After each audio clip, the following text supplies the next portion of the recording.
The coffee had gone cold in my hands by the time I finished reading the letter. 3 times I'd read it, each pass making the words sink deeper, like nails driven into green wood. The paper trembled slightly, not from the October wind coming through the kitchen window, but from something inside me that had finally broken loose. I set the letter down next to Caroline's favorite coffee mug, the one with the tiny chip on the handle that she'd refused to throw away. "It gives it character," she used to say, running her thumb over the imperfection the way she did with everything broken that still had use left in it. The irony wasn't lost on me now. The house around me felt different suddenly, like I was seeing it through someone else's eyes, through their eyes. The hardwood floors Caroline and I had refinished together one humid summer, working by lamplight after my shift at the construction site. The stone fireplace I'd built by hand, each rock carefully chosen and fitted. The built-in bookshelves where she'd arranged her gardening magazines and mystery novels in perfect rows. Everything here carried our fingerprints, our choices, our 43 years of marriage. But according to the letter I'd just found, hidden beneath a stack of old tax returns in my desk drawer, none of that mattered anymore. I walked to the living room window that faced Clearview Lake. The water was mirror still this morning, reflecting the autumn sky like polished steel. Caroline had chosen this house 37 years ago, walking through rooms that smelled of sawdust and possibility. "This is where we'll grow old together," she'd announced, as if the decision had been made by something larger than either of us. She'd been right, of course. We had grown old here. I just hadn't expected to finish the job alone. The grandfather clock in the hallway chimed 9 times, each note echoing through rooms that felt too large for one person. I'd built most of the furniture myself, back when my hands were steadier and my back didn't remind me of every ladder I'd climbed. The dining room table where we'd hosted Christmas dinners. The bay window seat where Caroline would curl up with her knitting, needles clicking in rhythm with the rain. And now, if that letter was to be believed, it would all belong to someone else soon. I returned to the kitchen and picked up the paper again, forcing myself to read Michael's handwriting one more time. My son's careful script, the same loops and angles I'd watched him practice at this very table when he was 8 years old, struggling with cursive assignments. Dad's getting worse, more forgetful. Last week he couldn't remember where he put his car keys, and yesterday he asked me twice about Mom's garden club meeting.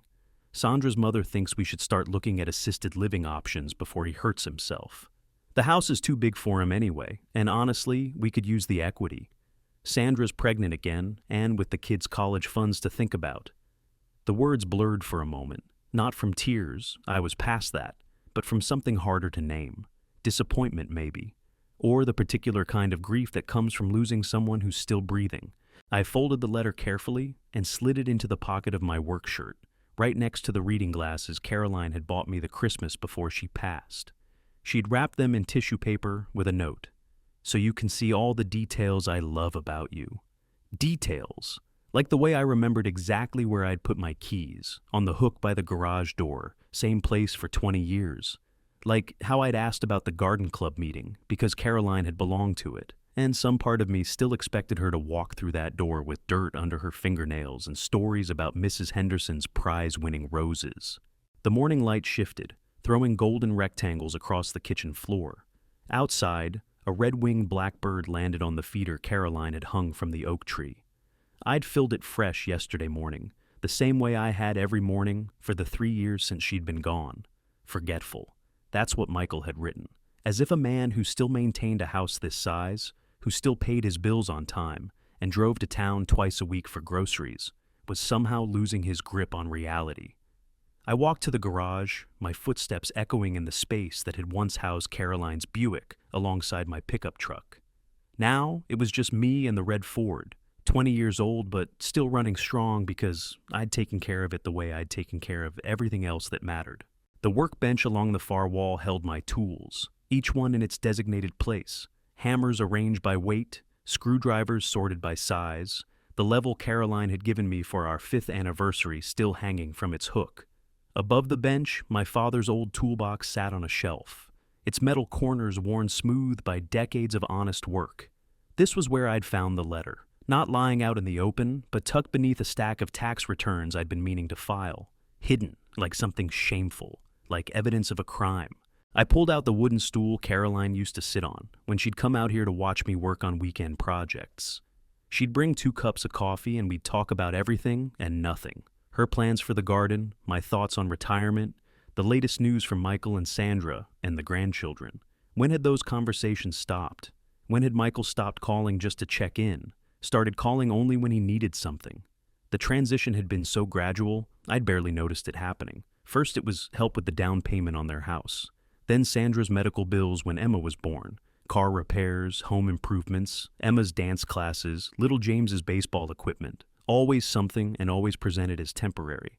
Just until we get back on our feet, Dad. But feet, once unsteady, have a way of staying that way.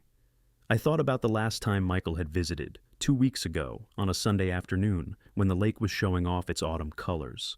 He'd come alone, saying Sandra was dealing with morning sickness. We'd sat on the porch, drinking beer, and watching the water lap against the dock I'd rebuilt 3 summers running. "You doing okay out here by yourself?" he'd asked, and I'd thought it was concern. Simple, honest worry about his old man living alone in a house too full of memories. "Fine as rain," I'd told him. "This place keeps me busy." He'd nodded, but his eyes had been scanning the property like an appraiser. The fresh paint on the shutters, the new roof I'd had installed last spring, the dock that still looks solid enough to last another decade. "It's a lot of maintenance for one person," he'd said. "I've got nothing but time." He'd smiled then, but it hadn't reached his eyes. "That's what I'm worried about." Now I understood what he'd really meant. Time wasn't something I had. It was something I was running out of. Time before he and Sandra decided I was too old, too forgetful, too much of a liability to be trusted with my own life. I picked up Caroline's coffee mug from the kitchen counter and turned it slowly in my hands. The chip on the handle caught the light, a tiny flaw that somehow made the whole thing more precious. She'd been wrong about giving things character, though. Some things broke clean, and no amount of love could put them back together the way they were. The phone rang, startling me out of my thoughts. The caller ID showed Michael's number. For a moment, I considered not answering, considered letting it ring until the machine picked up, then listening to whatever careful words he'd chosen to ease his conscience. But avoidance wasn't my way, never had been. "Hello," I said, keeping my voice steady. "Dad, hi, how are you feeling this morning?" Feeling. As if my emotional state was now something that required daily monitoring. "I'm fine, Michael. What can I do for you?" A pause. In the background, I could hear Sandra's voice and the sound of cartoons playing on their television. Normal family morning noise, the kind Caroline and I used to make when Michael was small. "I was thinking," he said, and I could picture him pacing their kitchen the way he did when he was working up to something difficult. "Maybe we should talk about what comes next. For you, I mean. Long-term planning." "What kind of planning?" "Just options, ways to make sure you're safe and comfortable as you get older. Sandra found this really nice place in town, right near the hospital. Independent living, but with support when you need it." I closed my eyes and saw Caroline's garden through the window, the late roses she'd babied through 15 summers, the Japanese maples she'd planted to turn brilliant red this time of year. "I'm comfortable here," I said. "I know, Dad, I know you love the house. But it's so isolated, and if something happens, it happens. That's life." Another pause, longer this time. When he spoke again, his voice had taken on the patient tone you'd use with a child. "We're just worried about you. We want what's best." We. As if Sandra's opinion about my future carried the same weight as his own son's. As if they'd already discussed this, planned it, decided what was best for the old man, who was apparently too far gone to make his own choices. "I appreciate the concern," I said, though appreciation was the furthest thing from what I felt. "But I'm not going anywhere. Dad, Michael." I'd learned long ago that sometimes the only way to end a conversation was to cut it clean. "I need to go. Got some things to take care of around here." I hung up before he could respond, then stood in the kitchen listening to the house settle around me. The refrigerator hummed, the clock ticked. Somewhere in the walls, the old wood creaked as the morning sun warmed the boards Caroline and I had chosen together all those years ago. They thought I was forgetting things, losing my grip on reality. What they didn't understand was that memory worked both ways. Yes, I remembered where I'd put my keys, what day the trash got picked up, which pills to take with breakfast. But I also remembered the sound of Caroline's laughter echoing through these rooms, the weight of Michael as a baby, sleeping against my chest during those long nights when teething kept him awake, the pride in his eyes when he'd graduated college, when he'd gotten married, when he'd called to tell us Emma was on the way. I remembered who I used to be, and who my son used to be, and the distance between those 2 points felt like a canyon I didn't know how to cross. But maybe crossing wasn't the point anymore. Maybe the point was simply standing my ground. I poured fresh coffee into Caroline's chipped mug and walked out to the porch. The morning was warming up, promising one of those perfect October days that make you believe autumn might last forever. The lake stretched out before me, calm and constant, the same view that had greeted Caroline and me for 37 years. In my pocket, the letter felt like a weight I'd been carrying without knowing it. Evidence of conversations held behind my back, decisions made about my life without my input, but also something else, a gift in its way, clarity. The kind that comes when you finally see a problem clearly enough to know what needs to be done about it. I took a sip of coffee and tasted the morning, the lake air, the faint sweetness of Caroline's last roses blooming against the odds. This was my house, my life, my choice. And if Michael thought he could take that away from me, he was about to learn something about his old man that all those hidden letters and whispered conversations had failed to capture. Some things, once built, don't come down easy. The grandfather clock chimed the half hour, and I smiled for the first time since I'd found that letter. There was work to be done, and I'd always been a man who knew how to work. Comment 200 if you want a sequel. The call came 3 days later, just as I was finishing my morning coffee. Not from Michael this time, but from Sandra. Her voice carried that particular sweetness she reserved for conversations she'd rehearsed. "Richard, I hope I'm not calling too early." I glanced at the clock, 8:47 a.m. In my world, that was halfway through the morning. "Not at all, Sandra. What can I do for you?" "Well, I was wondering if you might be free for dinner tonight. Michael's been working such long hours, and I thought it would be nice to have a family meal, just the 4 of us. Emma and James are so excited to see Grandpa." The invitation should have warmed me. 3 months had passed since we'd all sat around the same table, but something in her tone, too bright and carefully modulated, made me think of that hidden letter. "That sounds nice," I said. "What time?" 6:30, and Richard, maybe don't mention anything about any concerns Michael might have shared. He's been under so much stress at work, and I'd hate for dinner to become heavy. Heavy, as if discussing my own future was some burdensome topic that might spoil the roast. "Of course," I said, though the word tasted like copper in my mouth. I spent the day in the garage, organizing tools that didn't need organizing, checking inventory on supplies I hadn't used in months. Busy work, the kind that keeps your hands moving while your mind sorts through problems like a filing cabinet. At 5:15, I showered and put on the blue button-down Caroline had bought me the Christmas before she died. "It brings out your eyes," she'd said, smoothing the collar with those careful hands. In the mirror, I looked like a man getting ready for something important, which I supposed I was. Michael and Sandra's house sat in one of those developments where every lawn looked like it had been trimmed with nail scissors. Their 2-story colonial had Sandra's touch everywhere: seasonal wreaths, perfectly coordinated shutters, a front porch that looked like it belonged in a magazine.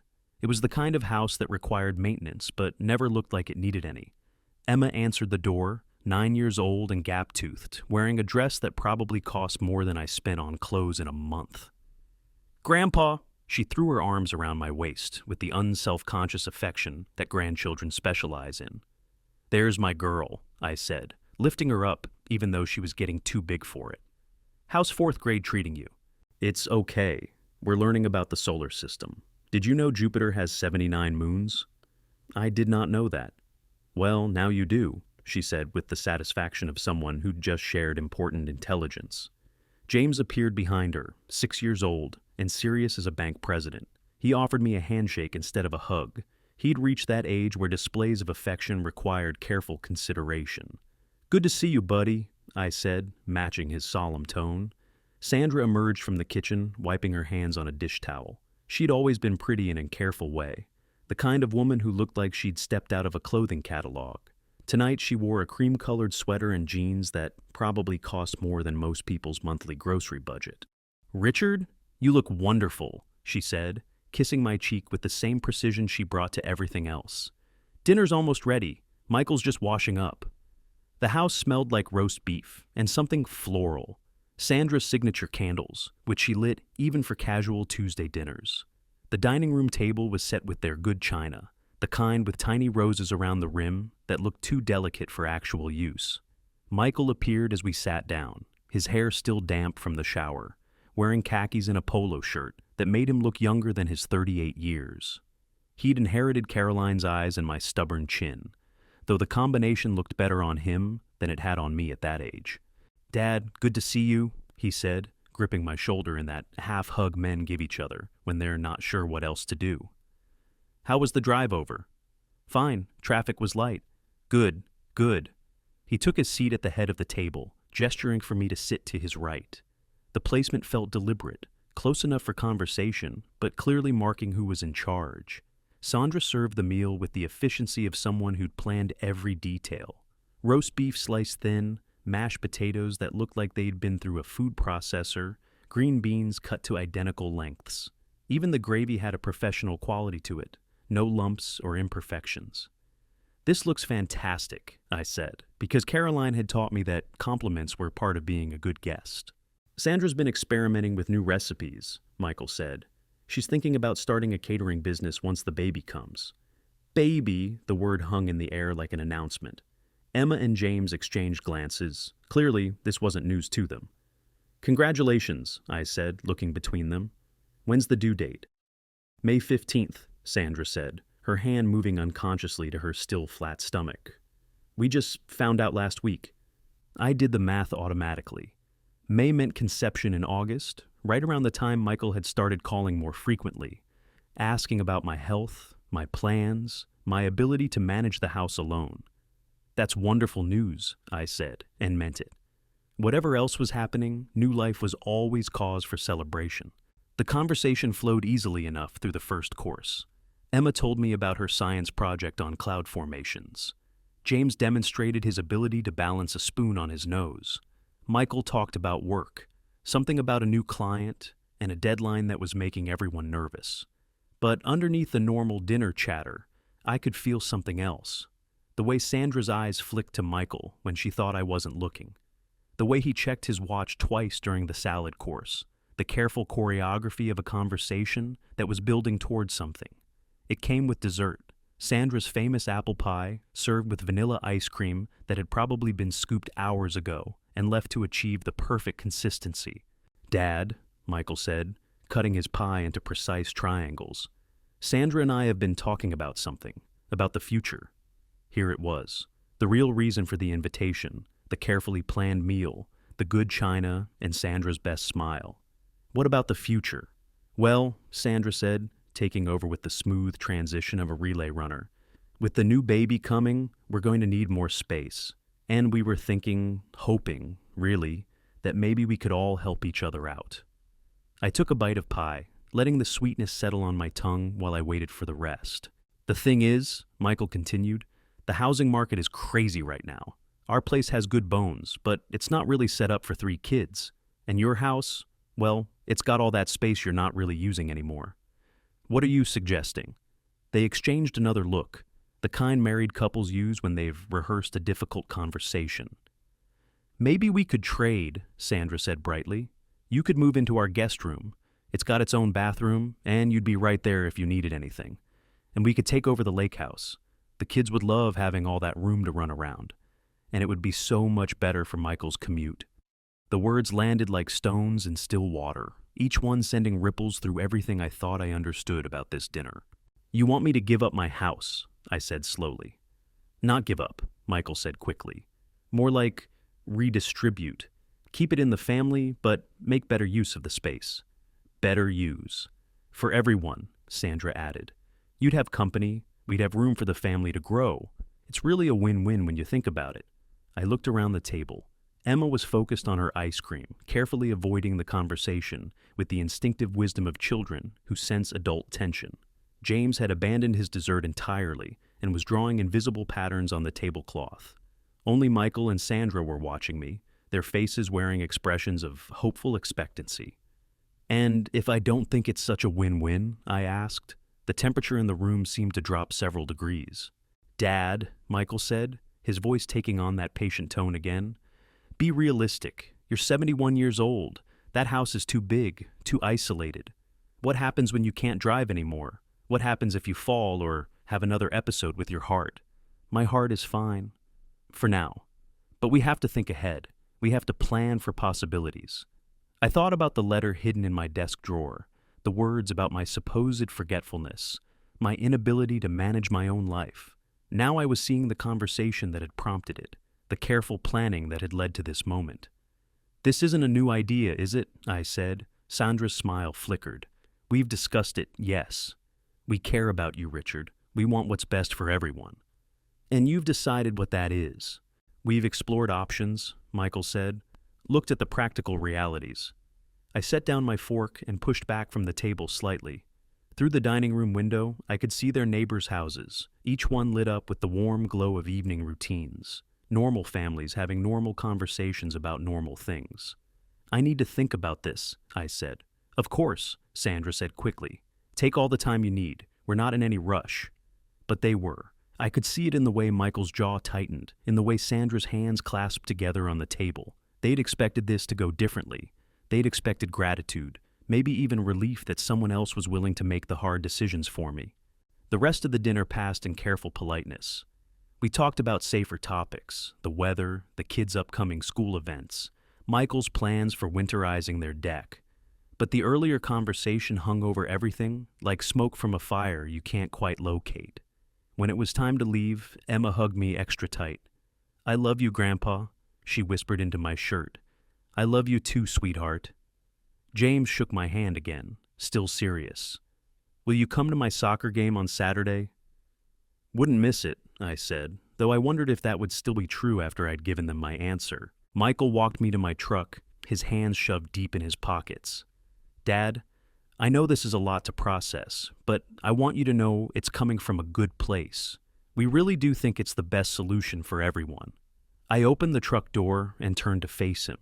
In the porch light, he looked exactly like Caroline had at that age, earnest, determined, absolutely convinced of his own righteousness. "Michael," I said, "do you remember when you were 8 and you wanted that expensive bicycle for Christmas? The one that cost more than we could really afford?" He frowned, not sure where I was going with this. "Yeah, I think so. Your mother and I talked about it for weeks. We went back and forth, weighing the cost against your happiness, trying to figure out what was best. And finally, she said something I never forgot." "What was that?" She said, "Sometimes what's best for someone isn't what they want, but it's never something you do to them. It's something you do with them." I climbed into the truck and started the engine. Through the windshield, I could see Michael still standing there, his face a mixture of confusion and frustration. "Think about that," I said through the open window. "Think about the difference." The drive home took 20 minutes, winding through neighborhoods that gradually gave way to open country, then to the wooded road that led to Clearview Lake. By the time I pulled into my driveway, the stars were out, sharp and bright in the clear October air. Inside, the house felt different, not empty. It had never felt empty, not with Caroline's presence still woven into every room, but changed somehow, as if the conversation at dinner had shifted something fundamental in its foundation. I walked to my desk and pulled out the letter again, reading it one more time in the light of what I now knew.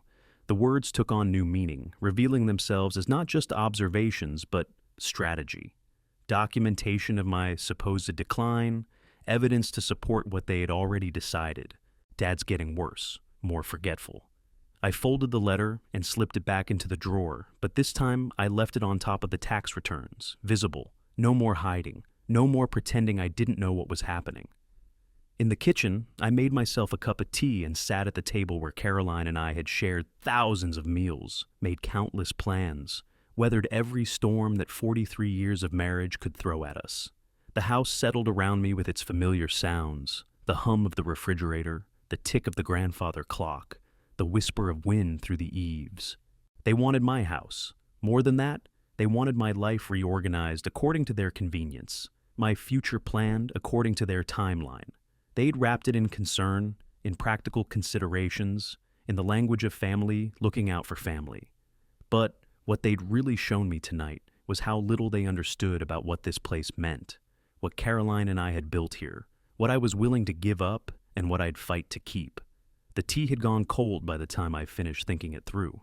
Outside, an owl called from somewhere near the lake, its voice carrying across the water like a question without an answer, but I had an answer now. It just wasn't the one they were expecting. The morning after dinner at Michael's house, I woke before dawn with the clarity that sometimes comes after a sleepless night, the kind of clarity that cuts through confusion like a blade through soft wood, revealing the grain beneath. I made coffee in the pre-dawn quiet, my movements automatic but purposeful. Through the kitchen window, the lake was invisible in the darkness, but I could hear the gentle lap of water against the dock, the sound that had been our lullaby for 37 years. Caroline's garden was still blooming outside the window, the late roses she'd babied through 15 summers, the Japanese maples she'd planted to turn brilliant red this time of year. I'd kept it going since she died, teaching myself the difference between annuals and perennials, learning which plants needed deadheading and which should be left alone. The garden still bloomed every spring, a riot of color and fragrance that Caroline had orchestrated from her hospital bed. But Michael had never asked about it, had never noticed the way I'd preserved every corner exactly as she'd designed it. By the time the sun crested the pine trees, I was sitting at Caroline's desk with a yellow legal pad, making lists. At the top of the first page, I wrote, "What they want." Underneath, I began cataloging facts with the methodical precision I'd once used for construction estimates. The house, 4 bedrooms, 3 baths, workshop, 2-car garage, prime lakefront footage. The property, 12 acres of wooded land with 400 feet of shoreline. The contents, furniture I'd built, quilts Caroline had sewn, 43 years of accumulated possessions that had meaning beyond their monetary value. On the second page, what they think. Here I paused, pen hovering over paper. In their minds, I was a burden becoming heavier by the day. A man whose grip on reality was slipping, whose ability to manage his own affairs was diminishing. Someone who needed to be managed, protected from himself, guided toward decisions he was apparently too addled to make alone. The irony wasn't lost on me. I'd spent my entire career in construction, building things that lasted.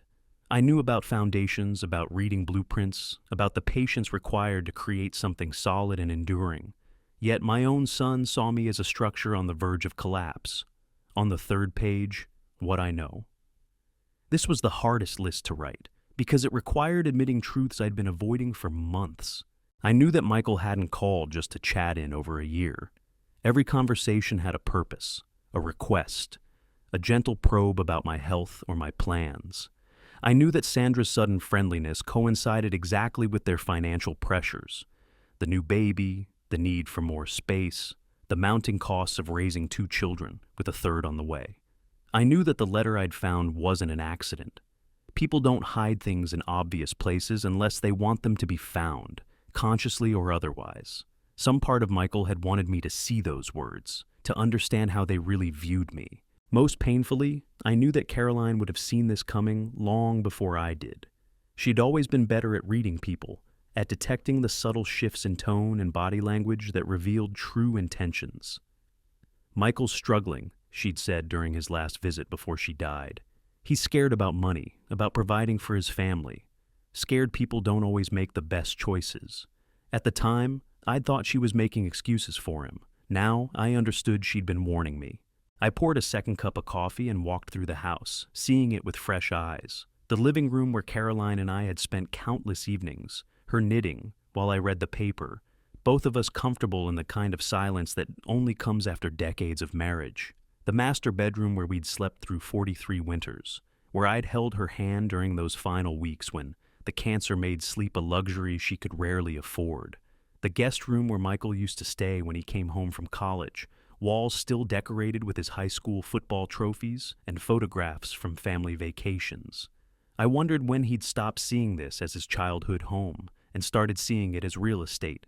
In the basement workshop, I found the rocking horse I'd made for Emma when she was 2, hand-carved maple with a mane of real horsehair, painted in soft pastels that Caroline had chosen. Emma had outgrown it years ago, but I'd kept it anyway, thinking maybe the new baby would use it someday. Now I wondered if they'd even want it, or if they'd see it as clutter to be cleared out when they took possession. The phone rang as I was coming back upstairs. Michael's number. I let it go to the machine, listening from the kitchen as his voice filled the hallway. "Dad, it's me. Just wanted to follow up on our conversation last night. I know it's a lot to think about, but I hope you'll consider what we discussed. Call me back when you get a chance." His tone was careful, measured, the voice of someone trying to sound casual about something that mattered very much to him. I didn't call back. Instead, I drove into town to see Marcus Henley. Marcus had been my lawyer for 25 years, handling everything from property disputes to Caroline's will. He was my age, maybe a year or two younger, with the kind of sharp mind that had served him well in a career built on paying attention to details others missed. More importantly, he was a friend who'd known Caroline, who understood what this house meant to both of us. His office occupied the top floor of a brick building downtown, the kind of solid, unpretentious space that inspired confidence rather than awe. Floor-to-ceiling bookshelves lined the walls, filled with legal texts that looked well-used rather than decorative. "Richard," he said when his secretary showed me in. "Good to see you. How are you holding up?" "I need to talk to you about my estate," I said without preamble. "About protecting it." Marcus leaned back in his chair, fingers steepled. "What's the situation?" I told him everything. The letter, the dinner conversation, Michael's sudden interest in my living arrangements. Marcus listened without interruption, occasionally making notes on a yellow pad. "They can't force you to sell," he said when I finished. "Not legally, the house is yours, titled in your name alone since Caroline's passing. But that doesn't mean they can't make your life difficult." "How?" "Emotional pressure, financial pressure, if they can find leverage. Adult children have been known to claim their parents are no longer competent to make decisions about their own welfare." The words hit like a physical blow. They'd try to have me declared incompetent? I'm not saying they will. I'm saying it's a tool people sometimes use when other methods fail. It's hard to prove and harder to stick, especially if the alleged incompetent person has good legal representation. He smiled slightly. "Which you do." We spent the next hour going through my options. Trust structures that would protect the property, powers of attorney that would prevent anyone from making decisions on my behalf without my explicit consent. Living wills that would ensure my wishes were followed even if I became unable to communicate them. "The key," Marcus said, "is documentation. We need to establish a clear record of your mental competency, your ability to make reasoned decisions about your own welfare. If someone challenges that later, we want bulletproof evidence that you were thinking clearly." I signed preliminary paperwork that afternoon, authorizing Marcus to begin the process of restructuring my estate. It felt strange, planning for my own potential decline, but also oddly liberating. These were my choices, my decisions about my own future, no one else's. On the drive home, I stopped at Henderson's Hardware. Tom Henderson was behind the counter, as he had been for 40 years, his apron stained with the honest dirt of useful work. "Richard," he said, looking up from an invoice. "Haven't seen you in a while. How are you managing?" "Getting by. Listen, Tom, I need some security equipment. Motion sensors, maybe a camera system. Nothing too elaborate." Tom's eyebrows rose slightly. "Everything all right out at the lake?" "Probably, but I'd rather be careful than sorry." He nodded and led me to the back corner of the store, where boxes of electronic equipment sat on metal shelving. "Most folks go wireless these days," he said, pulling down a package. "Easy to install, connects to your phone. You can monitor everything remotely." I bought a basic system, 4 cameras, motion detectors, a central hub that would alert me to any unusual activity. Tom offered to install it, but I declined. This was something I needed to do myself, to understand completely. Back at the house, I spent the rest of the afternoon reading instruction manuals and planning camera placement. One overlooking the driveway, one focused on the front door, 2 covering the sides and back of the house. Nothing paranoid or excessive, just basic precautions any sensible homeowner might take. As I worked, I found myself thinking about the chess games Caroline and I used to play on winter evenings. She'd been the better player, with an intuitive understanding of strategy that often caught me off guard. "You think too much about individual moves," she'd tell me. "Chess isn't about the next move. It's about the move after the move after the next move. I was thinking about that now. Michael's opening gambit had been direct but clumsy, a frontal assault that had revealed his intentions too clearly. Whatever came next would be more subtle, more carefully planned. I needed to be ready. The camera installation took most of the next morning. I mounted them high enough to avoid casual tampering, but positioned to capture clear images of anyone approaching the house. The motion sensors went near the windows and doors most likely to be used for unauthorized entry. When I finished, I tested the system from inside the house, watching myself on the phone screen as I walked the perimeter. It felt strange, seeing my own property through the lens of suspicion, but Caroline would have understood. She'd always been practical about protecting what mattered. That afternoon, I called my bank and scheduled a meeting with the manager. If Michael and Sandra were planning financial pressure, I wanted to understand my own position clearly. 25 years of steady income from my construction business had left me comfortable, if not wealthy. The house was paid off, my medical expenses were manageable, and I lived simply enough that my needs were modest. "You're in good shape, Richard," Janet Morrison told me as we reviewed my accounts. She'd been handling my banking for 15 years, had known Caroline well enough to send flowers to the funeral. "Better than most people your age. Is there something specific you're concerned about?" "I want to make sure no one else can access my accounts. No family members, no emergency contacts. Just me." "Of course. Is there a reason you're worried about that?" I considered how much to tell her. Janet was trustworthy, discreet, but she was also part of a small community where gossip traveled fast. "Family complications," I said finally. "Nothing dramatic, but I want to be careful." She nodded and made notes in my file. "We can set up additional security measures, password requirements, verbal confirmation for any large transactions. Whatever makes you feel more secure." That evening, I sat in Caroline's chair, looking out at the lake that had been our constant companion for 37 years.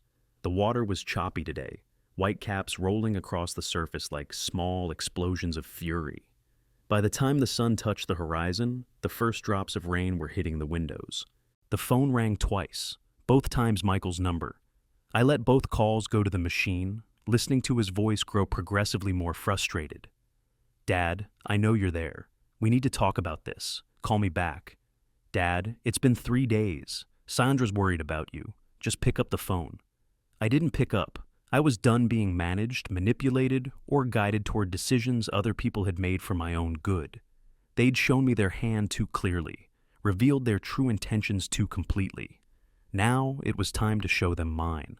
The grandfather clock chimed 9 times as I made my final rounds of the house, checking locks, setting the security system, ensuring that the home Caroline and I had built together remained exactly that.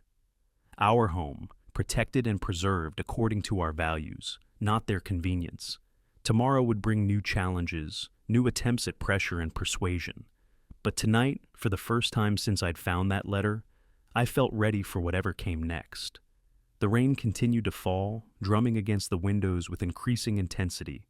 But inside, the house felt solid and secure, built to weather any storm, just the way Caroline and I had always intended. The breakthrough came on a Thursday morning, hidden in plain sight like the best secrets often are. I was going through Caroline's desk, not looking for anything specific, just the quarterly ritual of organizing papers that had accumulated since her death. Bills that needed filing, warranties for appliances we'd bought together, correspondence from her garden club that I couldn't bring myself to throw away. That's when I found the manila folder tucked behind her collection of seed catalogs, labeled in her careful handwriting, "Important R&M, Richard and Michael." Caroline's way of keeping track of family business that mattered. Inside were documents I hadn't seen before, bank statements from an account I didn't recognize, loan applications with Michael's signature. Most disturbing of all, a letter dated just 3 months before Caroline died. A letter from Michael to a mortgage broker, listing my property as collateral for a business loan he was seeking. My hands trembled as I read through the paperwork. Michael had been planning this for years, not months. Even while Caroline was dying, he'd been calculating the value of our life together, figuring out how to leverage it for his own purposes. The loan application was particularly detailed. He'd listed the house's estimated value, the acreage, even the replacement cost for the dock and outbuildings. Everything Caroline and I had built reduced to numbers on a form, assets waiting to be unlocked. At the bottom of the folder was a handwritten note from Caroline, dated just 2 weeks before she passed. Richard, if you're reading this, then I'm gone, and you found what I was afraid you'd find. Michael came to me about the loan while I was in the hospital. He said it was temporary, that he'd pay it back before you ever knew. I told him no, but he said he'd already put the paperwork through. I made him promise to stop, but I don't think he listened. Watch yourself, my love. Not everyone who says they care about you has your best interests at heart, even family, especially family. See, I sat in her chair for a long time after reading that, the autumn light shifting across the desk where she'd written her final warning. Caroline had known. In her last weeks dealing with pain and medication and the exhausting business of dying, she'd still been trying to protect me. The phone rang, jarring me from my thoughts. Michael's number, again. This time, I answered. Dad, finally, I've been trying to reach you for days. I've been busy. Busy with what? Dad, Sandra and I are worried. It's not like you to just disappear. I looked down at the loan application, Michael's signature bold and confident across the bottom. I've been going through your mother's papers. A pause. Just long enough to tell me he knew exactly what I'd found. Oh, well, that must be difficult. All those memories. Very difficult, especially finding things I didn't know existed. Another pause, longer this time. Dad, if you found something that upset you, upset me? I kept my voice level, the way I'd learned to do during difficult negotiations with subcontractors. Michael, did you use my house as collateral for a business loan? Silence.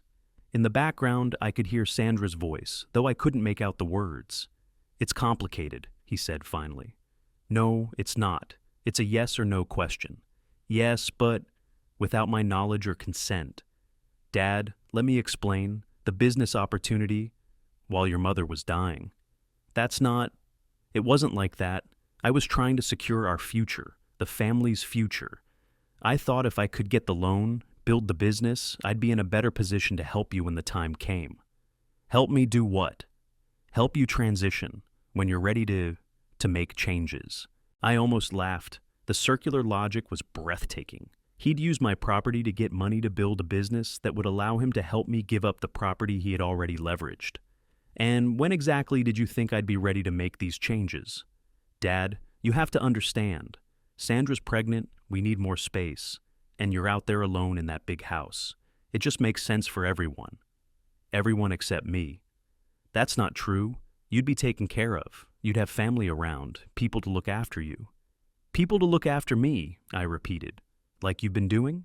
Yes, exactly. I closed the folder and stood up, looking out at the lake where Caroline and I had made our life together. Michael, I want you to listen very carefully to what I'm about to say.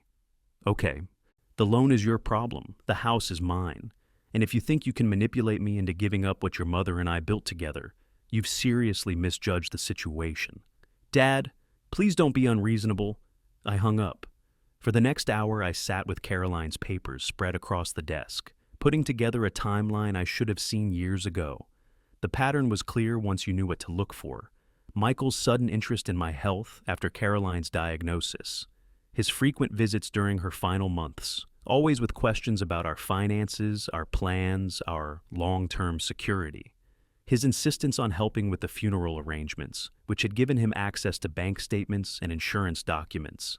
He'd been building a case for my incompetence since before Caroline died, documenting every instance of forgetfulness, every small confusion that comes with grief and age. The hidden letter I'd found was just the latest entry in a much longer record. My phone buzzed with a text message. Dad, please call. We need to talk about this rationally. I deleted it without responding. That afternoon, I drove to Marcus's office again. He took one look at the folder I'd brought and poured himself a cup of coffee before sitting down to review the contents. Jesus, Richard, he said when he finished reading. How long has this been going on? At least 3 years, maybe longer. I think Caroline was trying to stop it, but she ran out of time. Marcus leaned back in his chair. This changes things significantly. Using your property as collateral without your knowledge isn't just unethical. It's potentially fraudulent. What can we do about it? Depends on what you want to accomplish. We can file a police report, pursue criminal charges, we can contact the lender and demand they release the lien. Or, we can use this as leverage. Michael's put himself in a very vulnerable position. If this becomes public, his business reputation is finished. His ability to get credit, to work in any field that requires bonding or insurance, all of it goes away. I thought about that. The nuclear option, guaranteed to destroy not just Michael's schemes, but his entire future. It was tempting, in the way that revenge always is when you've been betrayed by someone you trusted. What would you recommend?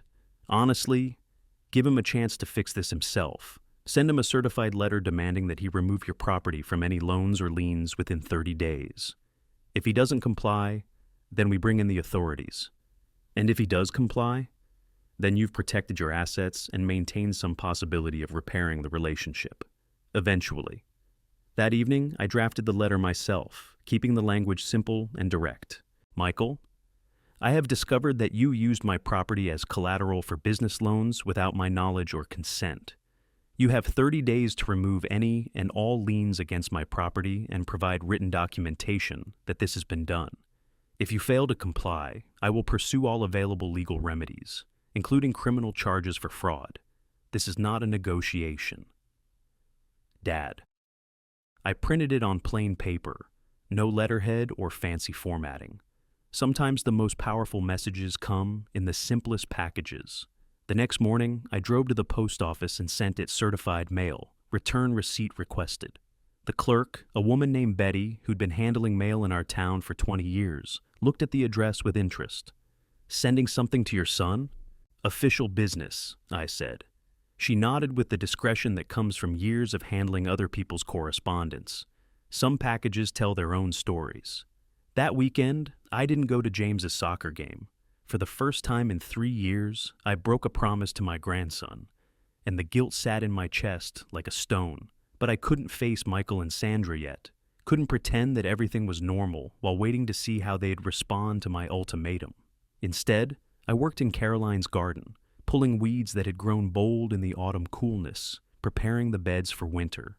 The physical work felt good, familiar in the way that only manual labor can be. My hands remembered this rhythm, the careful balance between destruction and preservation that gardening requires. As I worked, I thought about the different kinds of betrayal. There was the loud kind, affairs, theft, dramatic confrontations that left everyone bloodied. Then there was the quiet kind, the slow erosion of trust that happened over months and years, until one day you woke up to find that someone you'd loved and supported had been systematically undermining everything you'd built together. This was the quiet kind, and in some ways it was worse because it forced you to question not just what was happening now, but everything that had happened before. Every conversation, every gesture of affection, every moment of apparent concern had to be re-examined for signs of deception. The receipt came back on Tuesday. Michael had signed for the letter at 2:17 p.m. on Monday. Now the clock was ticking. Wednesday brought a phone call from Sandra. Her voice was tight, controlled, but I could hear the anger underneath. Richard, I think there's been a misunderstanding. No misunderstanding. Your husband used my property illegally. Now he needs to fix it. He was trying to help the family. You have to understand, we're under a lot of pressure right now. The baby, the expenses. That's not my problem to solve. How can you say that? We're family. Family doesn't steal from family, Sandra. It's not stealing. It's planning, making sure everyone's taken care of. Making sure you're taken care of. There's a difference. She was quiet for a moment. When she spoke again, her voice had lost its practiced sweetness. You know what, Richard? Maybe Michael was right. Maybe you are losing it. Because a father who really loved his family would find a way to help them, not threaten them with lawyers and police. A son who really loved his father wouldn't need to be threatened. I hung up before she could respond. That night, I sat in the living room with Caroline's photo in my hands, studying her face in the lamplight. She'd been beautiful, but that wasn't what I'd fallen in love with. It was her honesty, her ability to see through pretense and manipulation to the truth underneath. You tried to warn me, I said to the photograph. I should have listened sooner. The grandfather clock chimed 10 times, marking another day in what had become a countdown. Michael had 27 days left to make this right. After that, the choice would be taken out of his hands. I thought about Emma and James, innocent in all of this, caught between their grandfather's hurt and their parents' desperation. Whatever happened, they would pay a price they didn't deserve, and that knowledge sat heavy in my chest. But Caroline's final letter had made one thing clear. Protecting yourself wasn't selfish when the alternative was letting someone else destroy what you'd built together. Even if that someone was your own child, especially then. Outside, the October wind stirred the surface of Clearview Lake, sending ripples across water that had been still as glass when the evening began. Change was coming. I could feel it in the air, in the set of my shoulders, in the steel that had entered my spine somewhere between discovering that letter and deciding to fight back. 27 days. We'd see what kind of man my son really was. Michael's response came not in the form of compliance, but escalation. On day 12 of my 30-day deadline, I found them in my driveway. Not just Michael and Sandra this time, but her parents as well, Gerald and Patricia Monroe, a couple I'd met perhaps half a dozen times since the wedding. They sat in their silver Lexus while Michael paced beside my mailbox, phone pressed to his ear, gesturing with the frustrated movements of someone accustomed to getting his way. I watched from the kitchen window as Sandra emerged from the passenger seat of Michael's SUV, smoothing her jacket with the careful precision she brought to everything.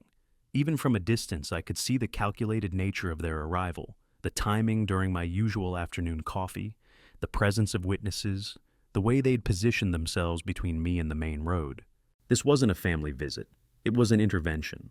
I finished my coffee slowly, deliberately, letting them wait. Through the window, I watched Gerald check his expensive watch twice. Patricia adjusted her pearls with the nervous energy of someone preparing for an unpleasant but necessary task.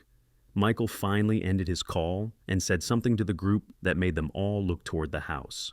When the knock came, it was Sandra who delivered it, 3 sharp raps followed by her voice, honey sweet and carrying just far enough. "Richard, we know you're in there, we just want to talk." I opened the door without unlocking the screen, the mesh barrier a small but significant boundary between us. Sandra, Michael, Mr. and Mrs. Monroe. I nodded to each in turn. "What can I do for you?" Michael stepped forward, his jaw set in the stubborn line I remembered from his teenage years. "Dad, we need to discuss this letter you sent. You can't just make demands like that without understanding the full situation." "I understand the situation perfectly. You use my property as collateral without my consent. That's fraud." "It's not fraud," Gerald Monroe interjected, his voice carrying the authority of someone accustomed to boardrooms and negotiation. "It's family business. Sometimes these matters require creative solutions." I studied Caroline's father-in-law, a man I'd always found pleasant enough in small doses, but who had clearly been recruited for this confrontation because of his business background.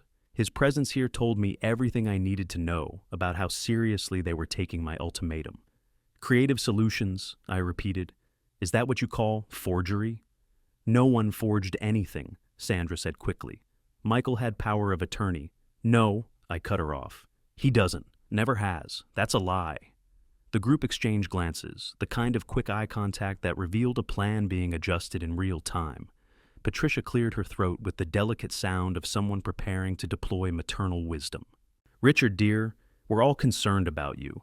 Living out here alone, refusing to answer your phone, sending threatening letters to your own son.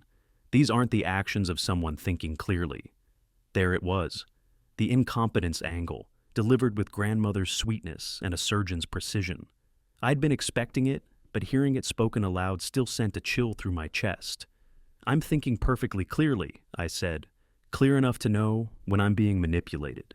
"Dad," Michael's voice took on the patient tone I'd grown to hate.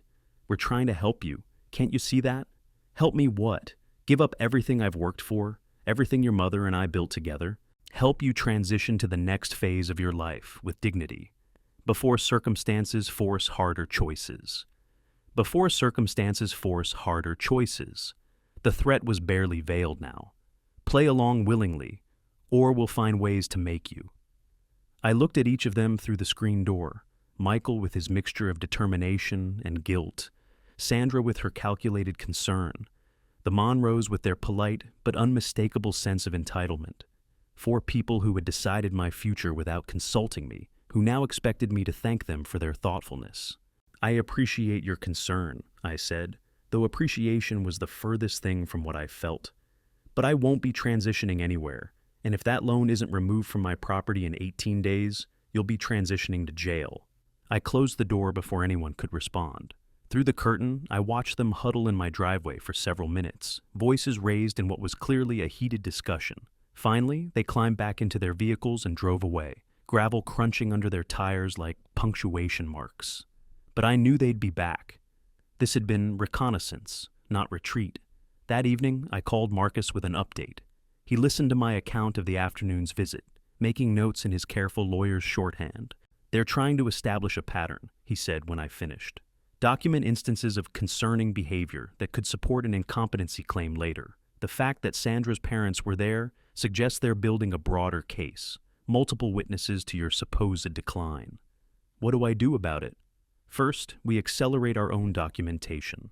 I want you to have a complete physical and psychological evaluation done by doctors of your choosing. If they try to claim you're not competent, we'll have current medical records to counter their narrative. And second, we make it very expensive for them to continue this course. Sometimes the best defense is making the offense too costly to sustain." The next morning, I drove to Dr. Sarah Mitchell's office. Sarah had been Caroline's physician and had treated my own heart condition for the past 5 years.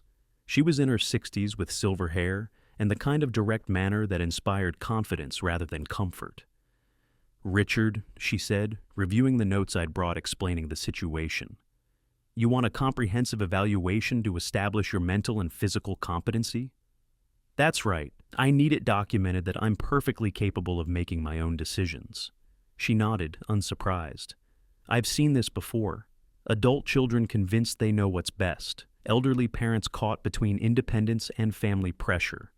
It rarely ends well for anyone.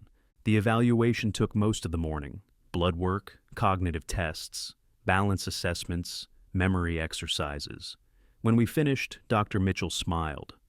"Richard, your physical health is excellent for a man your age, and I've seen no signs of cognitive decline. If someone's questioning your competency, they're either misinformed or deliberately misleading.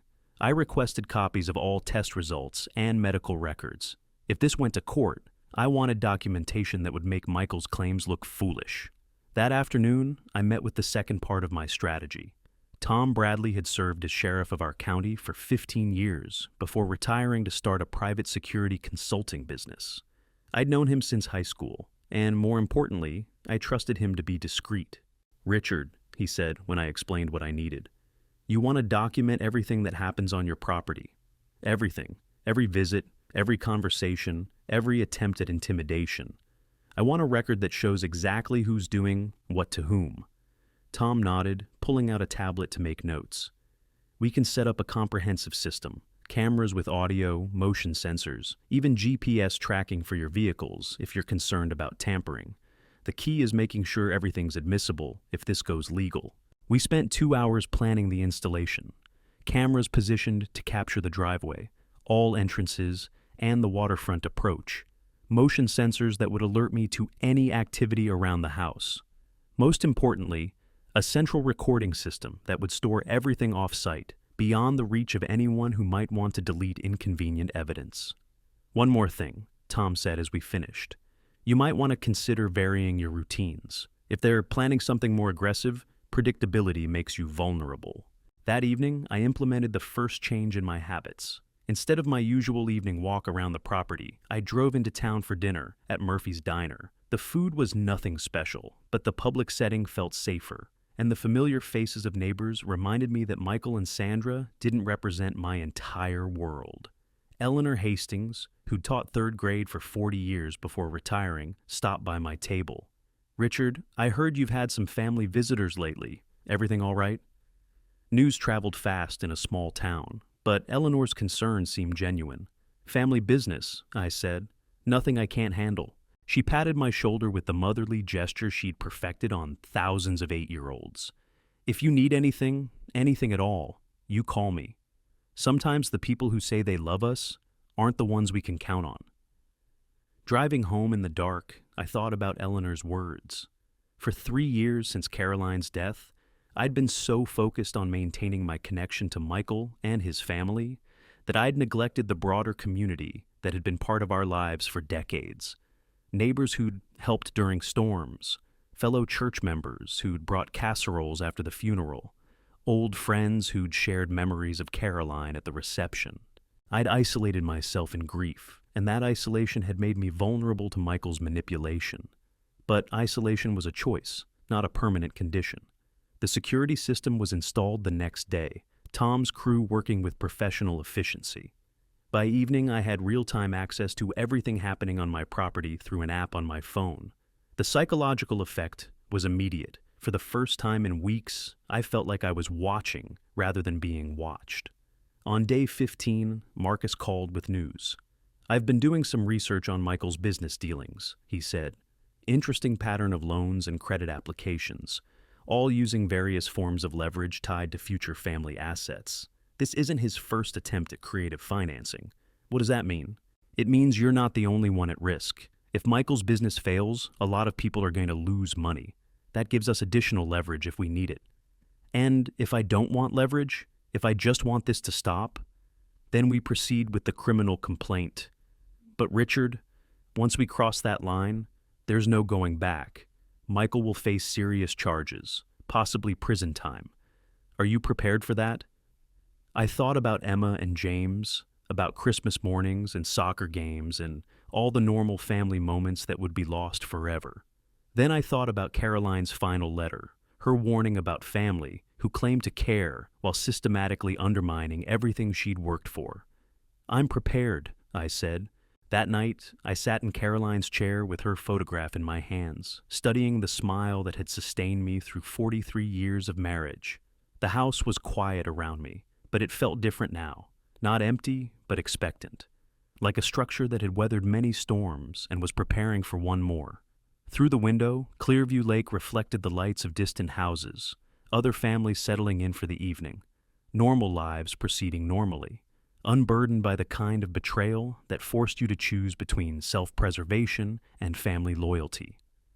My phone buzzed with a text from Michael. "Dad, please reconsider. This doesn't have to end badly for anyone." I deleted it without responding. The time for reconsideration had passed 18 days ago, when I'd found that first letter. Now we were in the final phase, and the only question was whether Michael would choose to resolve this honorably or face the consequences of his choices. Outside, an owl called from somewhere near the shoreline, its voice carrying across the water like a question without an answer. But I had an answer now, clear and unambiguous. This was my house, my life, my choice, and no amount of family pressure, emotional manipulation, or veiled threats was going to change that. The owl called again, and this time I heard it differently, not as a question, but as a declaration, a wild thing defending its territory against intruders. Some sounds, I was learning, were worth making. The ambush came on day 23, disguised as a family emergency. I was replacing a loose board on the dock when my phone rang. Sandra's number, her voice breathless with manufactured panic. "Richard, thank God you answered. It's Emma. She's in the hospital. She was asking for you." My heart lurched, the hammer slipping from my grip and clattering onto the dock boards. "What happened? Is she all right?" "She fell at school, hit her head. The doctors are running tests, but she keeps asking where Grandpa is. Can you come? Please?" Every grandfather instinct screamed at me to drop everything and drive straight to the hospital. But something in Sandra's voice, too practiced, too carefully modulated, made me pause. "Which hospital?" "St. Mary's, room 314. Richard, please hurry." "I'll be right there." I grabbed my keys and headed for the truck, then stopped. Something was wrong. Emma's school had been out for Columbus Day all week. I remembered Michael mentioning it during one of his calls, and St. Mary's only had 2 floors. There was no room 314. I called the hospital directly. "I'm looking for Emma Dalton," I told the receptionist. "She would have been admitted today with a head injury." "Let me check. I'm sorry, sir, but we have no patient by that name." The relief was overwhelming, followed immediately by cold fury. They'd used my granddaughter, invented an emergency involving a 9-year-old girl, to lure me away from the house. While I was supposedly rushing to Emma's bedside, they would be here, doing what they couldn't accomplish through legal means? I called Tom Bradley immediately. "They're making their move," I said. "False emergency to get me out of the house. How long before you can get someone here? I'm 10 minutes away. Lock everything down and wait for me." I activated every security measure Tom had installed, then positioned myself where I could see the driveway while remaining out of sight. The cameras showed my property peaceful and empty, but I knew that wouldn't last long. They came in 2 vehicles, Michael's SUV and a white van I didn't recognize. 4 people climbed out. Michael, Sandra, and 2 men in work clothes carrying large toolboxes. Not just a family intervention this time. They'd brought professionals. I watched through the camera feed as Michael tried his key in the front door. When it didn't work, I'd had the locks changed 2 days ago. He gestured to one of the workers, who produced a drill from his toolbox. That's when Tom's truck came flying up the driveway, gravel spraying behind him like angry punctuation. He was out and walking toward them before the engine fully stopped, his hand resting casually on his sidearm. "Afternoon, folks," he said, his voice carrying that particular authority that came from 15 years of dealing with people who thought rules didn't apply to them. "Mind if I ask what you're doing here?" Michael straightened, trying to summon the confidence that usually served him well in business situations. "This is my father's property. We're here to check on his welfare." By drilling out his locks? He's not answering the door. We were concerned. Tom nodded thoughtfully, then pulled out his phone and showed them something on the screen. Funny thing about modern security systems, they record everything, including phone calls made from this property 30 minutes ago, telling someone the coast was clear for a break-in. The color drained from Sandra's face. One of the workers was already backing toward the van, clearly wanting no part of whatever this was becoming. "Now," Tom continued, his voice still conversational, "I can arrest all 4 of you for attempted breaking and entering, or you can get back in your vehicles and drive away, and we'll pretend this never happened. Your choice." Michael's jaw worked silently for several seconds. "You can't keep us away forever. He's our family." "Family visits through the front door, son. With permission. This looks more like burglary to me." Sandra grabbed Michael's arm, whispering urgently. The workers were already in their van, engine running. Finally, Michael nodded to Tom with the grudging respect of someone who'd been outmaneuvered. "This isn't over." "For your sake," Tom replied. "I hope it is." I waited until all the vehicles had disappeared before coming outside. Tom was standing by his truck, making notes in a small notebook. "That was well done," I said. "They're desperate now. That's when people make mistakes." He tore a page from his notebook and handed it to me. "License plates for the van and the workers. If this goes to court, we'll want to know who they hired." That evening, Marcus called to check in. When I told him about the day's events, his response was immediate and decisive. "That's it. We're filing criminal charges tomorrow. Attempted burglary, conspiracy, fraud, the whole package. They've crossed the line from family pressure to actual crimes." "Are you sure? Once we do this?" "Richard, they tried to break into your house today. They invented a medical emergency involving your granddaughter to manipulate you. These aren't people who can be reasoned with. They're criminals who happen to share your DNA." I thought about Emma, about how Sandra had used a child's name to bait their trap, about the casual way they'd planned to violate my home, my sanctuary, the place where Caroline and I had built our life together. "File the charges," I said. The next morning brought a knock I'd been expecting. 2 deputies serving Michael with arrest warrants. I watched through the security cameras as they took him into custody outside his house, Sandra standing in the doorway with her hand pressed to her mouth in shock that looked genuine this time.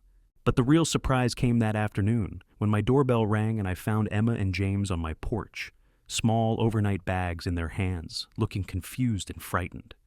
"Grandpa?" Emma's voice was small, uncertain. "Mommy said we should stay with you for a while. She said Daddy had to go away on business." Behind them stood a woman I didn't recognize, mid-40s, professional-looking, with the kind of careful expression that suggested difficult conversations were part of her daily routine. "Mr. Dalton, I'm Janet Pierce from Child Protective Services. Mrs. Dalton called us this morning, said she needed temporary placement for the children while family matters were resolved." I looked at Emma and James, their young faces reflecting confusion and the particular kind of fear that comes from adult problems they couldn't understand. Whatever anger I felt toward their parents, these children were innocent victims of their scheming. "Of course they can stay," I said, stepping back to let them in. How long? Until the custody situation is clarified. Mrs. Dalton is struggling with recent developments. She thought they'd be safer with you. Safer. As if I were the one who'd posed a threat to their security. That evening, I made grilled cheese sandwiches and tomato soup while Emma and James sat at the kitchen table, subdued and uncertain. The house felt different with children in it again, smaller somehow, but also more alive. "Grandpa," James said, poking at his soup with careful precision, "is Daddy in trouble?" The question I'd been dreading. How do you explain to a 6-year-old that his father had tried to steal his grandfather's house? That the adults he trusted had been lying and scheming while he played with toys and learned to read? "Your daddy made some mistakes," I said carefully. "Sometimes grown-ups have to fix their mistakes before they can come home." Emma looked up from her sandwich. "Is it because of the angry letters?" Mommy was crying about angry letters. "What angry letters, sweetheart?" "The ones in Daddy's office, big envelopes with important-looking stamps. Mommy said they were making everything hard. Legal documents, probably court filings, or maybe demands from creditors whose money Michael had risked on his schemes. The children had been living in the shadow of their parents' desperation without understanding why tension filled their house like smoke. Sometimes, I said, when people don't tell the truth, other people have to write letters to make sure everyone follows the rules. Did Daddy not tell the truth? The simple directness of childhood, cutting through all adult rationalization to the heart of the matter. I looked at my granddaughter, Caroline's eyes in a young face, the same direct gaze that had seen through 43 years of my own attempts at evasion. "No, Emma, he didn't tell the truth." She nodded gravely as if this confirmed something she'd already suspected. "That's why he has to go away. That's why he has to go away." That night, I tucked them into the guest beds I'd made up with sheets that smelled like Caroline's lavender sachets.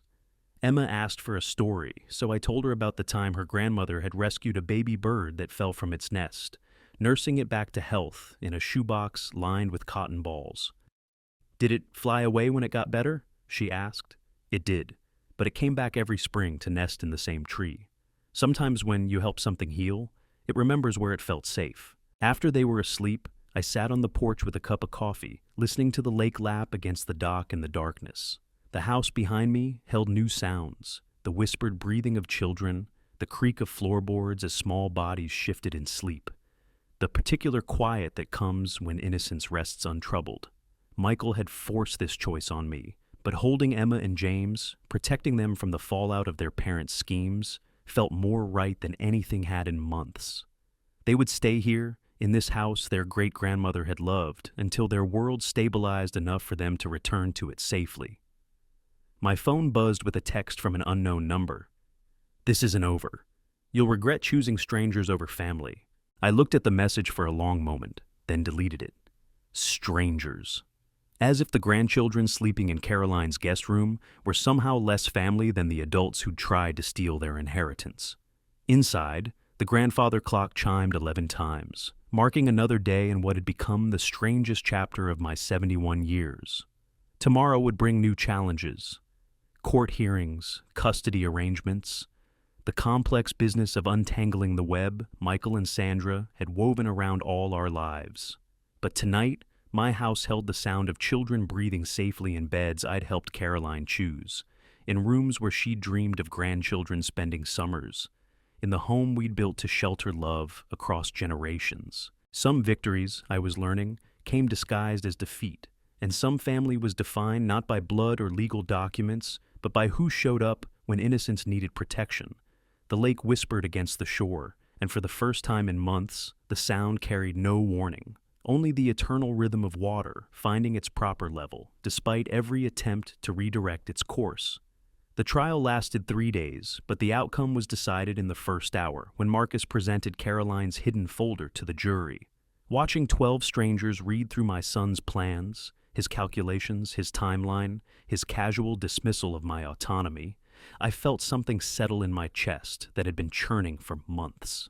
Michael sat at the defendant's table in a suit I'd helped him buy for job interviews a decade ago, his face blank as his own handwriting condemned him. Sandra wasn't in the courtroom. She'd fled to her parents' house in Florida 2 weeks after his arrest, leaving Emma and James with me temporarily while she sorted things out. The children had been with me for 6 weeks now, and temporary was beginning to feel permanent in ways that surprised me. The defendant systematically planned to defraud his father of property worth over $400,000, the prosecutor told the jury in her closing statement. This wasn't a family misunderstanding. This was calculated theft, enabled by the victim's trust and grief. When the verdict came, guilty on all counts, Michael finally looked at me, not with remorse or apology, but with something colder, as if I were the one who'd betrayed him. The judge sentenced him to 18 months in minimum security prison, followed by 3 years of supervised probation. He would also be required to make full restitution for any financial damages and surrender all claims to my property. "Mr. Dalton," the judge said, looking directly at Michael, "your father built the life you tried to steal. That he had to defend it in this courtroom is a shame that will follow you long after your sentence is served." Outside the courthouse, Marcus walked with me to my truck, while reporters shouted questions neither of us answered. "How do you feel?" he asked when we reached the parking lot. I thought about that. How did I feel? Not victorious. There's no triumph in watching your child led away in handcuffs. Not relieved exactly, though the legal uncertainty was finally over. Empty, I said finally. Like something that needed to be done is done, but there's no celebration in it. That's normal. Family cases are different from business disputes. The winning doesn't feel like winning. That evening, Emma helped me make dinner, while James set the table with the careful precision of someone who'd learned that household routines mattered. They'd adapted to life at the lake house with the resilience children bring to changed circumstances, but I could see the questions in their eyes. Questions about why their father wasn't coming home, why their mother called but never visited, why their normal world had fractured into fragments they were too young to understand. "Grandpa," Emma said as we stirred the pasta sauce, "is Daddy coming back for Christmas?" Christmas was 8 weeks away, but in a child's calendar, that represented an infinite expanse of uncertainty. "No, sweetheart, he won't be back for Christmas." Because he lied about the house? Because lying has consequences. Sometimes those consequences last a long time. She nodded with the matter-of-fact acceptance that children bring to adult failures. "Will Mommy come for Christmas?" That was harder to answer.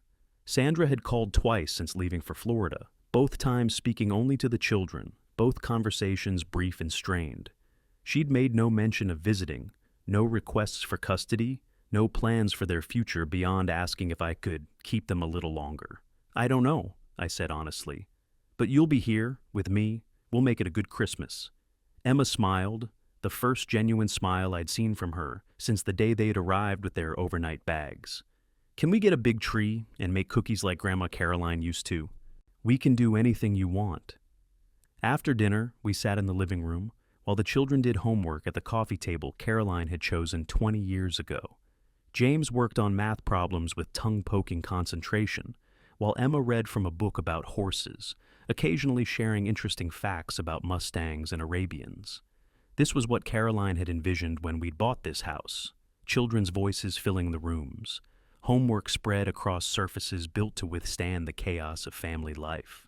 The comfortable noise of multiple generations sharing space and meals and ordinary moments. She'd never gotten to see Emma and James as babies, had died just months before Emma was born, but somehow watching them make themselves at home in her space, I felt her presence more strongly than I had since the funeral. My phone rang, the landline that only family and close friends used. The caller ID showed a number I didn't recognize, but I answered anyway. "Dad?" Michael's voice, calling from prison on what I assumed was his weekly phone privilege. I wanted to talk to you." I looked at Emma and James, their dark heads bent over their work, pencil erasers working busily on mistakes that could be corrected with simple effort. "I'm listening. Are the kids okay? Sandra won't tell me anything when I call her." "They're fine. They're here, with me." "For how long?" "As long as they need to be." A pause, filled with the institutional sounds of the prison life. Distant voices, slamming doors, the electronic hum of monitored communication. "Dad, I know you're angry. I know I screwed up. But those are my children. You can't just keep them from me forever." "I'm not keeping them from you, Michael. You put yourself where you are. 18 months isn't forever. When you get out, we'll see what kind of man you've become. Whether you've learned anything from this? What's that supposed to mean? I thought about the letter I'd found in Caroline's desk, about the way he'd used my property as collateral while his mother was dying, about the lies he'd told his own children to cover his schemes. It means trust isn't automatic anymore. It has to be earned. I'm your son. Yes, and you're also someone who tried to steal my house. Both things are true. Another pause, longer this time. When he spoke again, his voice had lost its edge of entitlement. Can I talk to them? I looked at Emma and James again, weighing the request. They'd asked about their father, but they'd also settled into life here with an ease that suggested they felt safer than they had in months. Emma, James, I called softly. Your father's on the phone. Do you want to talk to him? Emma looked up from her book, her expression thoughtful. Is he still in trouble? Yes. Then maybe not tonight. Tell him we love him, but we're busy with homework. James nodded agreement, not looking up from his math problems. The casualness of their rejection was more devastating than any anger could have been. They're not ready, I told Michael. Come on, Dad, don't turn them against me. I didn't turn them against you, Michael. You did that yourself. The line went quiet except for background noise. Finally, he said, This isn't how I wanted things to go. No, I imagine it isn't. When I get out, I want to try again. To be better. Then be better. Start now, while you're in there. Figure out who you want to be when you come back to the world. Will you help me? When the time comes? I thought about Caroline's final letter, her warning about family whose care came with conditions. I thought about the children doing homework at my coffee table, building new routines in a house their father had tried to steal from them. Ask me when you get out, I said. We'll see who you are then. After we hung up, I helped Emma with her reading while James finished his arithmetic. Normal grandfather activities that felt both foreign and familiar after 3 years of solitude. At bedtime, Emma hugged me with the fierce affection of someone who'd found safety after uncertainty. Grandpa, I'm glad we live with you now. I'm glad too, sweetheart. Do you think Daddy will be different when he comes back? The question that had been haunting me since the trial ended. Could people really change? Could someone who'd shown such capacity for deception and betrayal transform himself into a trustworthy father and son? I don't know, I said honestly. But I know you'll be safe here, no matter what happens. That night, after the children were asleep, I sat on the porch with a cup of tea, listening to the November wind move through the bare trees. The lake was dark and still, holding the reflection of stars like secrets it would never reveal. 6 months ago, I'd been a lonely widower rattling around in a house too big for one person, marking time until my own mortality caught up with me. Now, I was a guardian to 2 children who'd brought life back to rooms that had been silent too long. Michael had set these events in motion with his schemes and betrayals, but the outcome wasn't what any of us had expected. He'd lost his freedom, his family, and his inheritance. Sandra had lost her home and fled to another state. But Emma and James had gained something they'd never had before: stability, safety, and the undivided attention of someone who loved them without conditions. My phone buzzed with a text from Sandra. I can't do this anymore. They're better off with you. I'll sign whatever papers are needed. I stared at the message for a long time before responding. Are you sure? This is permanent. Her reply came quickly. I was never meant to be a mother. You were meant to be their father. I deleted both messages and went inside, checking on the children one more time before bed. Emma slept with her arms wrapped around a stuffed horse Caroline had given her years ago. James had arranged his baseball cards in neat rows on the nightstand, a small gesture toward permanence in a life that had seen too much upheaval. In my own room, I looked at Caroline's photograph on the dresser, the same picture that had sustained me through 3 years of grief and 6 months of family warfare. Well, I said quietly to her image, it looks like we're raising children again. The photograph didn't answer, but I could imagine what she'd say if she could.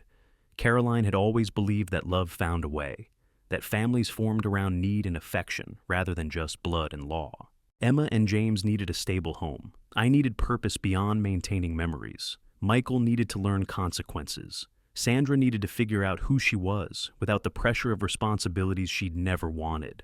It wasn't the ending any of us had planned, but it was the ending that served everyone's actual needs rather than their stated desires. Outside, the November wind carried the promise of winter. Inside, my house held the sound of children breathing safely in beds I'd helped Caroline choose, in rooms where she'd dreamed of grandchildren spending summers, in the home we'd built to shelter love across generations. Some stories I'd learned didn't end with resolution. They ended with acceptance, of loss, of change, of the unexpected ways that family could break apart and reform around new centers of gravity. The grandfather clock chimed midnight, marking the end of another day in what had become a very different life than the one I'd planned. Tomorrow would bring new challenges, custody arrangements to formalize, Christmas decorations to plan, homework to supervise, and the daily work of helping two young hearts heal from wounds they were too young to understand. But tonight, my house felt full in ways it hadn't since Caroline died.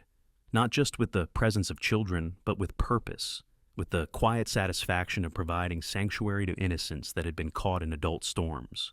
I turned off the lights and headed upstairs, past rooms where Emma and James slept peacefully, past photographs of the life Caroline and I had built, toward the bedroom where I would sleep better than I had in months. Some battles ended with victory, others ended with transformation. And sometimes, if you were very lucky, you discovered that losing what you thought you wanted had given you something you'd needed all along. The wind whispered through the eaves of the house Caroline and I had chosen together. And for the first time since her death, it sounded like a lullaby rather than a warning. If you agree, type yes. If you disagree, type no.